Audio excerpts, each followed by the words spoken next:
What's going on, guys? Andrew Piluk Hockey here. I am back with another video, and today we are going to be talking about the NHL's top lines, the most effective lines, the ones that get it done, score a bunch of goals, and don't allow a lot of goals. So it's mostly going to be 5-on-5 even strength type of statistics. So we'll get to that in a second, but I have a couple things I'd like to suggest to you guys. I have my laptop and my phone here because I have a couple things I'd like to mention to you guys. First, if you guys can see in the background, I've switched it up a little bit. There's some cool things coming up in the future that you will know very soon, but I'm also taking more suggestions that you guys leave in the comments, like improving back here. So little things have happened so far, but the walls and everything will be covered with some cool stuff. So let me know what you guys think about that. The next thing is, a lot of people have been recommending me to put my social media in the video. So on the screen right now is all my social media: Facebook, Instagram, Twitter. If you guys want to go look at the Facebook page, if you like it, you'll get updates on all my videos. If you want to go on my YouTube, click the notifications so you get notified, and subscribe if you're new. Also, my Twitter account, I always tweet on there. I'm very, very active, so if you want to talk to me on Twitter, I'm always on Twitter. My Instagram account, a lot of people ask for that. If you want to follow, you can. If not, it's not that important, to be honest with you. I'm not as active on there, but I do post some hockey stuff on there as well. The next thing, that another recommendation from you guys, is that you guys want to hear a Q&A of some sort. So I have a quest for you guys. I have a challenge for you guys. I have two channels that I'd like to shout out here: BSAUCEPLAYS and BSAUCEPLAYS. That will be changed to Brandon Plays possibly. I'm not sure if he's going to switch the name. He's been talking about it. So those two channels right there, they're family. I want you guys to go and subscribe to them. So here's the deal. I'd like to see their channels grow a little bit, and I know you guys are great at doing that. They play video games. They're very good at video games. I am not. So this is what's going to happen. I'm probably going to be on their channels playing against them very soon. You'll see when you click on both these channels, one has some NHL gameplay, one has some other video games gameplay. If we click on his channel, he has Overwatch, Call of Duty. They're both going to be posting NHL videos and tons of other games. So I want you guys to go on both those channels and subscribe if you want to see me get my butt kicked here and there on playing video games against them, because they will beat me. I can promise you that. This is what we're going to do. I'm going to be checking every single day to see how many subscribers they've gone up. If both of those channels hit 50, that would be ideal, because if that happens, I'll for sure do a Q&A. And I'm not holding this against you guys. I'm not holding the Q&A back. I'd love to do it very soon, but I think it'd be cool to be a challenge to unlock that type of video of some sort. So I want you guys to go to their channels. I will leave the description, both channel links in the description box. Please go and subscribe to both, because I know you guys like video games. We talk about it sometimes with some of you guys. So I'd love to see their channels grow. Like I said, it'd be ideal if they both hit 50 subscribers. So do that right now. Pause the video. Go and subscribe to their channels. I think it'd be really cool, because I will be playing against them on there very soon. So if you want to open it up in a new tab, pause the video, come back. That'd be cool. I'd really like that. I'd really appreciate it if you could do something nice for somebody. Go subscribe to the channels, because you won't be disappointed. You're going to see good videos, good montages, good NHL videos as well. They're going to play other video games, sports games as well, so go check that out. So we're into the video now. I don't want to hold you guys back too long, but I needed to get that out of the way because you guys were requesting some of that stuff. So I don't need my phone anymore, but we're going to move on to the laptop. So I'm using a website called leftwinglock.com. I could be incorrect. I'm not sure. That's what it says in the URL. I did... had to enter the minimum even strength minutes that I wanted, because TSN did something like this very recently. I think it was yesterday or something like that. I wanted to look up some stats. I was looking to see what I could do to get the top forward combos in the NHL. So I filtered it by 300, minimum of 300 even strength minutes. So the lines have to have played together for 300 minutes to qualify for the statistic. So the statistic that I'm going for is goals for percentage. Now, some of the lines that I didn't put in here, I'm going to do the probably top 5.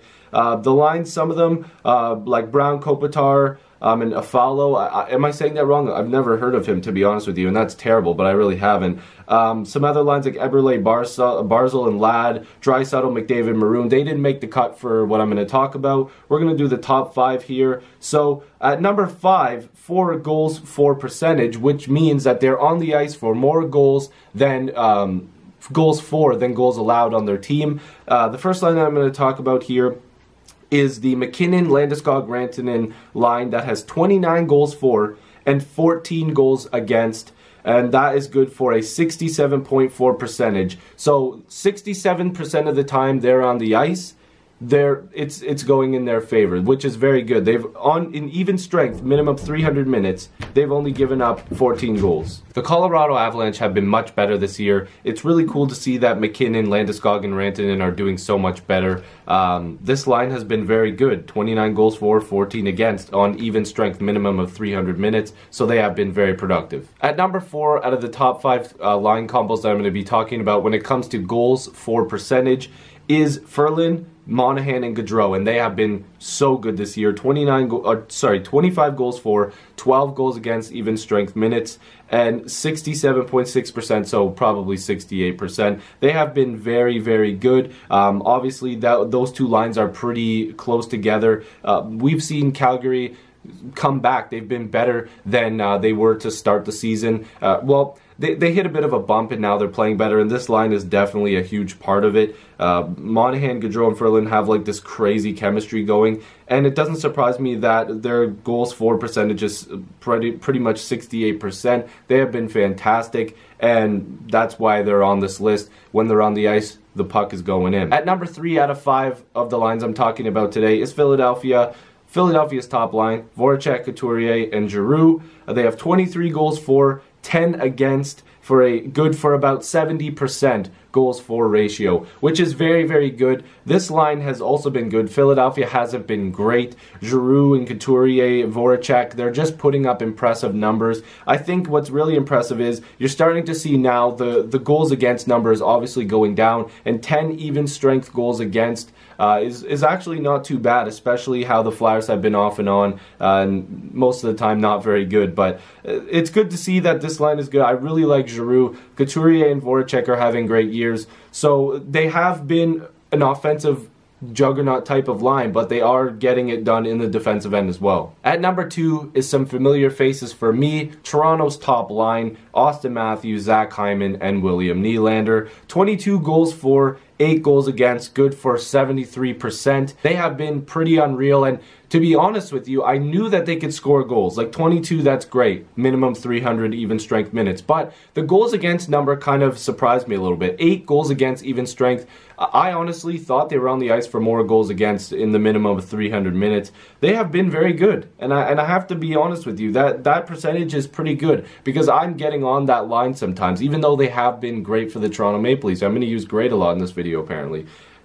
I'm a fan of this line, and I hope that they can continue to be responsible in the defensive end. I know Hyman's very fast. Nylander can be fast when he wants to be. Sometimes he kind of slows down a little bit, eases up when it comes to the corners. But Hyman and Matthews are always digging at all times. Nylander knows what he's doing. It's just he's a little bit easier in the corners than Hyman and Matthews.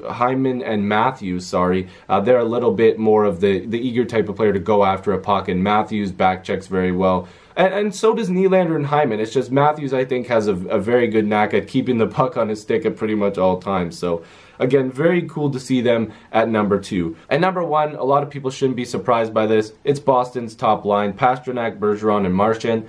21 goals for, 3 goals against even strength, which is just crazy. You guys have probably heard this number all over the place. They have been unreal in their own end, of course. Bergeron's winning a ton of draws, of course. And goals for 87.5%, so pretty much roughly 88%, which is just out of this world. They have been a very, very, very, very good defensive line. We know Bergeron is the best two-way player in the NHL. He gets it done offensively while also making sure he's responsible defensively. And Pastrnak has been great too. I've seen some highlights of him back checking, and when Marchand, I keep saying Martian, like he's not a Martian. Marchand, am I saying it correctly? And listen, he is one of my favorite players when he's not making dirty hits. I'm going to be honest with you. When he faces the Leafs, I'm scared when he has the puck, because he can do some crazy things with it. I'll talk about him in another video, but he's got to stop getting these suspensions, because he's a great player. He has an offensive capability that a lot of players don't have. And obviously he's responsible defensively because he's on this line, and he is one of the people that is getting it done defensively as well. So these are the top lines. Number 1, Pastrnak, Bergeron, Marchand. Number 2, Matthews, Hyman, Nylander. Number 3, Voracek, Couturier, and Giroux. I keep wanting to say Gaudreau for that one, but he's up next with Monahan and FERLAND.